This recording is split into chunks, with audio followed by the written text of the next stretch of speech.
I crawled out of bed while my husband was still sound asleep, careful not to wake him. He still had about 2 hours before he needed to get up for work. It's early Thursday morning, around 5 a.m., and I started to get dressed to head to the gym and then the grocery store. The plan was to get to the grocery store early because I knew it was going to be packed later. I was stocking up on food for us for the long weekend of snowy weather that was due to start the next night here in Chicago. According to the weather report, there was a blizzard on the way. Thank goodness we lived in a high-rise downtown with covered garage parking, so when it snows, we don't deal with shoveling and all that stuff.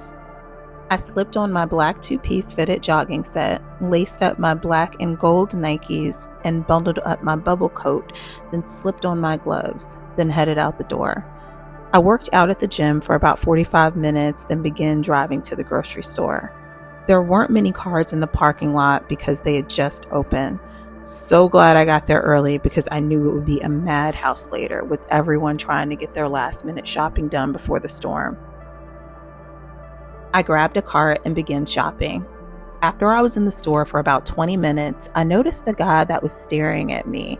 He looked like he was in his 30s, maybe around 5'10" or so, with a low fade haircut. Don't get me wrong, there's nothing wrong with the man looking. I am completely used to that. But something about this man seemed off. I tried to ignore him and went to another aisle.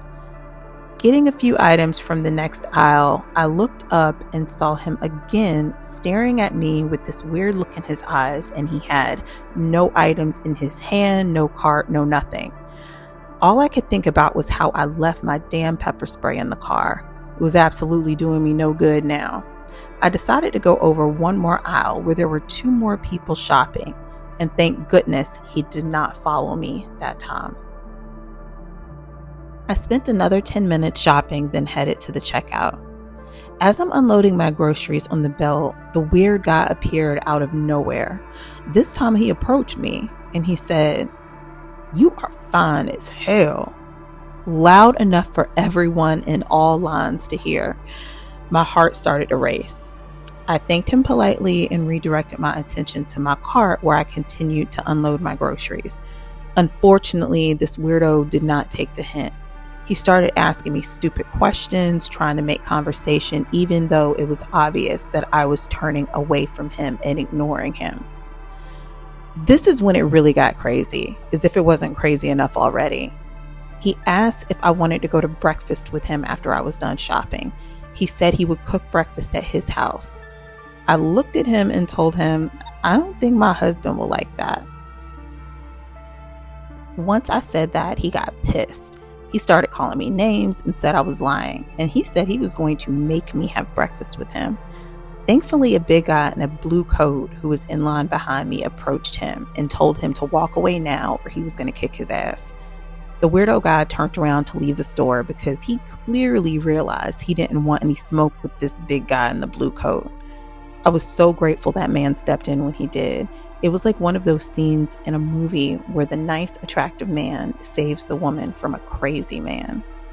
I thanked the man and he smiled and said anytime. By this time, the cashier had started ringing up my groceries. The man that saved the day behind me offered to walk me to my car since we did not know where the crazy guy went when he left. For all we knew, he was standing outside waiting for me. I accepted his offer to walk me to my car. But as soon as I was standing there watching the cashier ring up my items, I was overcome by this sick, nauseous feeling, like I was almost going to pass out. I decided even though the guy in line was nice, I didn't feel comfortable with him walking me to my car.